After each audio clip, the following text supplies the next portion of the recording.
Everybody in Europe knows of Easter under one name or another. We're familiar with the customs and practices. But back in the Middle Ages, things were slightly different, as practices changed with time. So, let's get stuck in.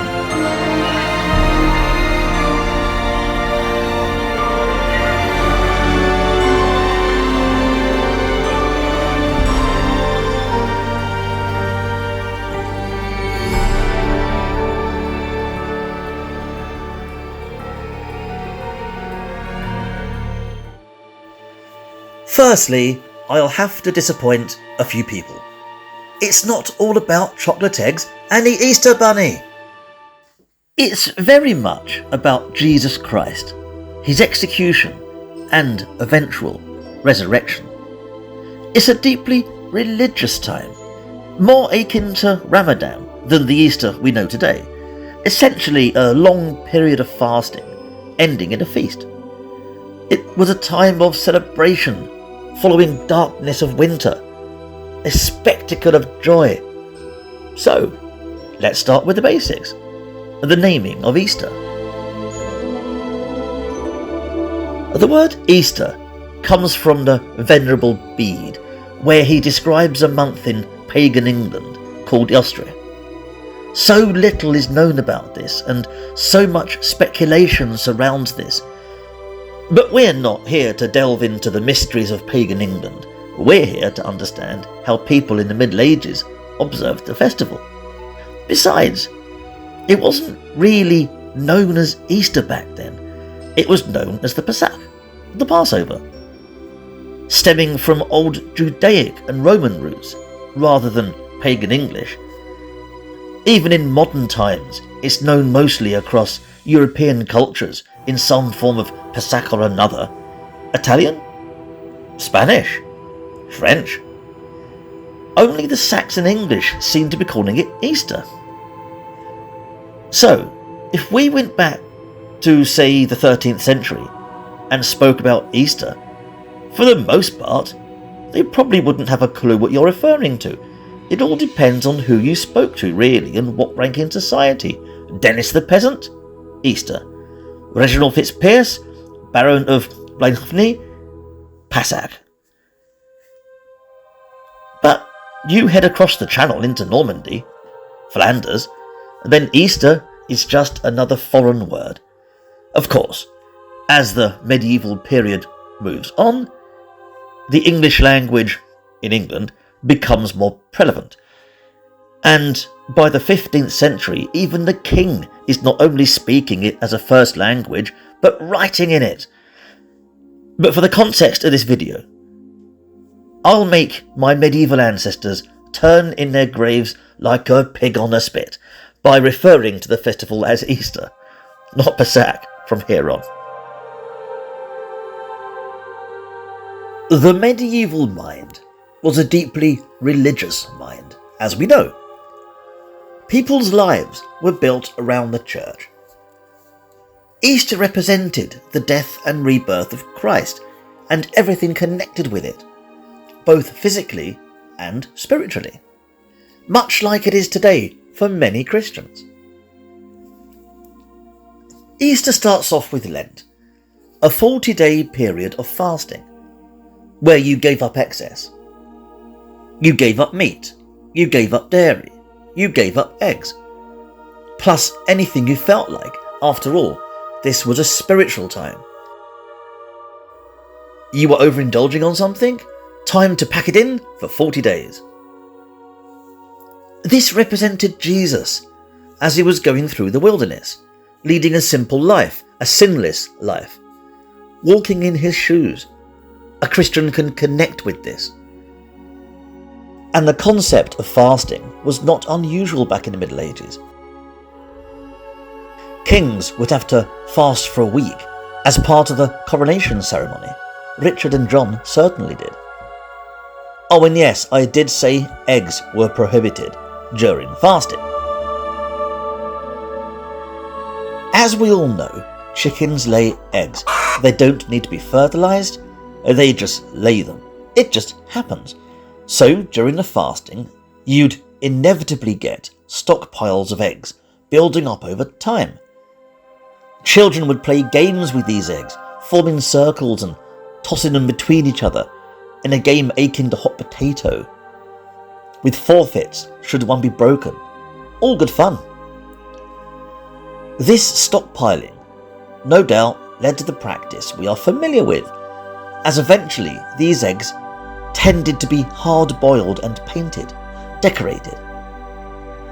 And you would paint these eggs in 3 colours. Yellow, which represented the resurrection of Christ. Blue, which represented the love of Christ. Red, which represented the blood of Christ. Now, yellow was often represented as gold, ore and gold being interchangeable, much like argent and silver. So Edward I had his eggs painted in gold leaf, and these eggs would feature hugely in the feast once the fasting was completed. So, there we have the basics. Even this monkey could follow them. We have the Lent, the fasting, and the concept of eggs, etc. But, I hear you ask, what about the rabbits?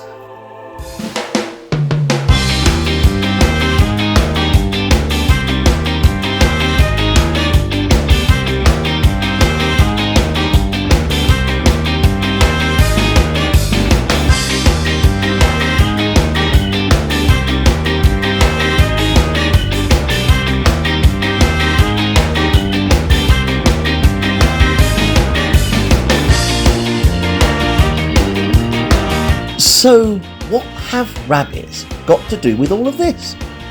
Well, rabbits feature heavily in medieval art in various forms, from aggressors to musicians, even fighting wars with dogs. Bizarre for us today, but the medieval mind loved all this. Although today most of the context has been lost. But rabbits have long featured in spring mythology, since before the days of Christianity, and old habits die hard. As for England, the Normans reintroduced rabbits en masse onto our shores, and they took thousands of the buggers with them.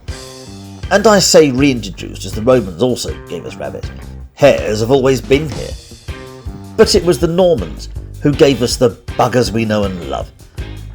You even have tales of bishops declaring lorises, unborn rabbits, as fish for Lent. What scallywags. And no, they didn't believe rabbits laid eggs.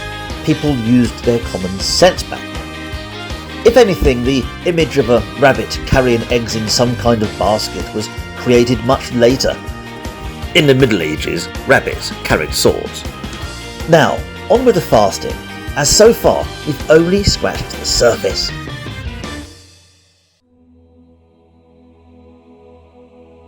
The fasting of Lent would continue on for the previously mentioned 40 days.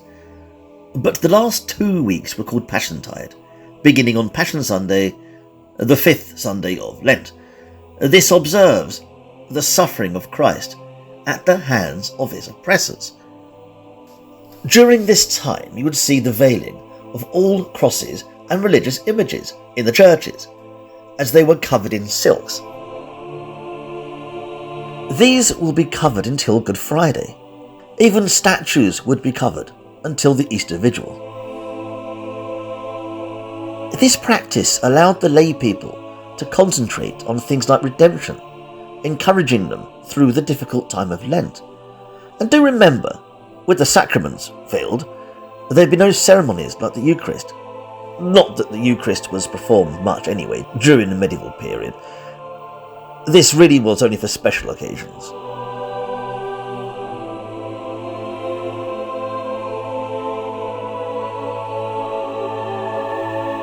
As Passiontide continued, the second week, known as Holy Week, saw things ramp up a little, beginning with Palm Sunday. It symbolised Christ's entrance into Jerusalem. This was the heart of the medieval year. Like everything else, the people in the Middle Ages didn't do anything by half measures, and the ceremony was as elaborate as ever. Palm Sunday began with Mass and the sprinkling of holy water. Psalms from John would be recited to crowds. The priest would then bless flowers and green branches, ideally palms, but by now mostly yew, willow or box, and then handed out to the gathered, who then proceeded out of the church, led with a magnificent painted wooden cross. A cross, that is, not a crucifix. Remember, at this point, Christ isn't on it. The procession would then make its way to another cross, pre-erected in the churchyard. All the while, a choir sang the anthems of Palm Sunday. A shrine would be erected. Here the church's blessed sacraments would be carried along the procession, still shrouded and veiled. The clergy and choir would venerate the sacrament, kneeling and kissing the ground before it.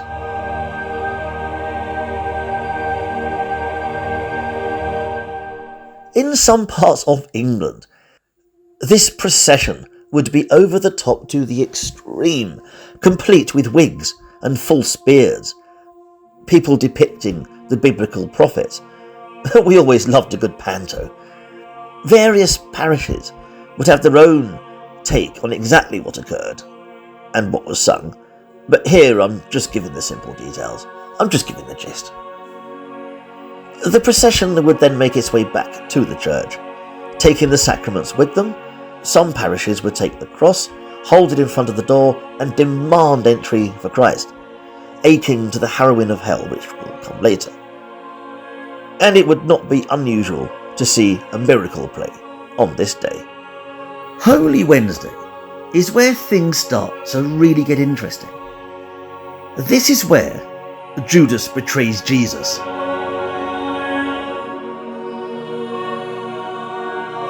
The disciples abandon Christ one by one. All hope seems lost. So I'll explain the Tenebrae, a midnight ritual which involves the extinguishing of candles prior to the upcoming Triduum. This is to remind people of the 3 days Jesus spent in the tomb during this period, 3 days where Christ was not on this earth. One by one the candles would be extinguished until only one candle flickered in the darkness. Then, even that was blown out. This ritual would be repeated over the next 2 nights. Then, starting on Maundy Thursday, you have the Triduum. The Triduum is a 3-day ceremony that's pretty much its own unit and a highly solemn affair, and it will begin on Maundy Thursday. Maundy represents the washing of feet prior to the Last Supper and the inevitable betrayal of Jesus. This is where he is caught by the Romans. The priest would consecrate 3 hosts, one for his communion at Mass, one for his communion at the Good Friday ceremony, and last of all, one for the sepulchre ceremonies. This done, he proceeded to Mass, using the first host. Once this was complete, the altars would be stripped of sacraments. Like when the Romans stripped Jesus of clothing, the altars were stripped bare. There was no pomp and circumstance, very solemn. Each altar was then subjugated to water being poured over it, then wine, followed by being cleansed with a broom made of twigs. Each part played into the religious mythos. Jesus was stripped just like the altars. The water and the wine were the blood from his wound, and the broom the crown of thorns. Then, once all this was done, there was the ceremony of the washing of the feet, as prior to the Last Supper, although here there would be no feast. Just readings from the Passover. Then 2 cloths were placed to cover the altar.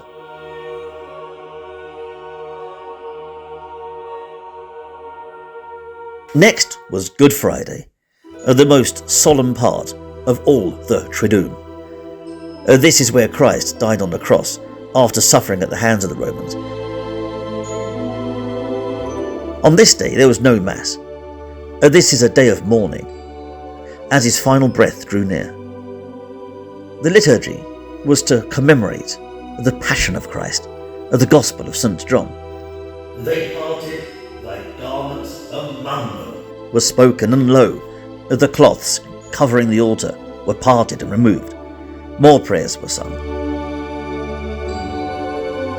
And then a veiled crucifix was brought to the altar. The priest was to announce 3 times, each louder in tone, "Behold the wood of the cross." Then, at last, it was unveiled.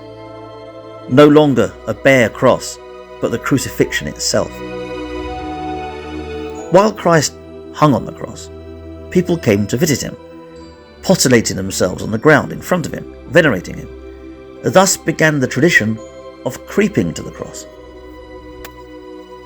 Barefoot, clergy and laymen both crept to the cross, laying at the floor, then creeping forward, kissing the foot of the cross. After this adoration, the second host was brought before the priest, who conducted as if it were Mass, though it was not Mass. There was no music, just recitals and the Lord's Prayer. For the last part, the priest would remove his Mass vestments, barefoot, dressed only in his undertunic and surplice. The third host was brought before him, concealed in a priest. Both the cross and the priest were wrapped in linen cloths and taken to the north part of the Chantal, to a pre-prepared sepulchre, representing the burial of Christ. The sepulchre was covered in a cloth, often stained or embroidered with scenes from the Passion of Christ, plus the resurrection of Christ. Candles were burned before this wooden tomb, while both the host, in the priest, and the crucifix were placed inside it. And a watch was kept upon the sepulchre until Easter. And as usual, you had the Tenebrae ritual, though this would be the last one. Then dawn would break on Holy Saturday. This is the end of Lent. Here, Mary grieves over the death of her son, so a lot of emphasis on the Lady of Solitude is given here. Altars are still bare, and it must have felt like Christ's light had vanished from the world. A very sombre day indeed, a time to take in all that's occurred over the past few weeks. But spiritually, something extraordinary occurs, the harrowing of hell. Because the first thing that Christ does when he dies is liberate all the souls lost in torment in hell. In an extremely religious day and age, this is what Christ was all about, the saviour of all. Which leads us to the bit everyone has been patiently or impatiently waiting for. Easter Sunday.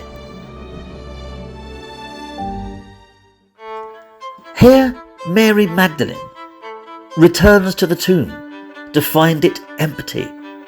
The stone moved, and hope returns. Just like Arnie, he is back. And at the crack of dawn, there'd be a Mass. In a spectacular ritual, the priest would be retrieved from the wooden sepulchre and used by the priest. And all is back to normal. The veils would be lifted, and holy sacraments and relics returned to the altars. Prayers rejoicing in the resurrection of Jesus would be sung. Enjoy! The dark days are over. Spring is in the air. Hope has returned. Then, once all the religious pomp had ended, it was the bit that everyone was waiting for. After 40 days of fasting, it was time for the feast. People would go totally over the top, rude, bawdy and rapacious, partying in true medieval style. Hog roasts, chicken, anything that was banned under the rules of Lent. It was a time for excess, and people were going to party like it was $11.99. It was a grand time.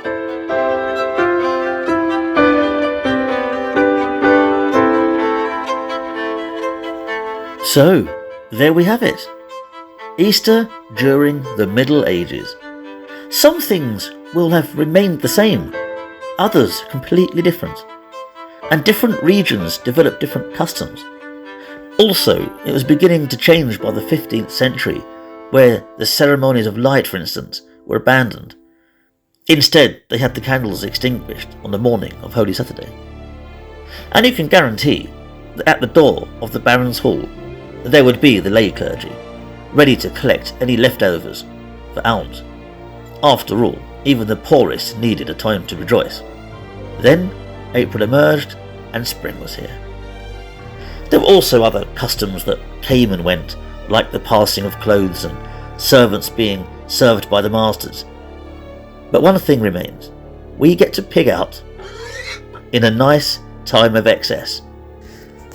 Thanks for watching. I'll leave you with the bunny.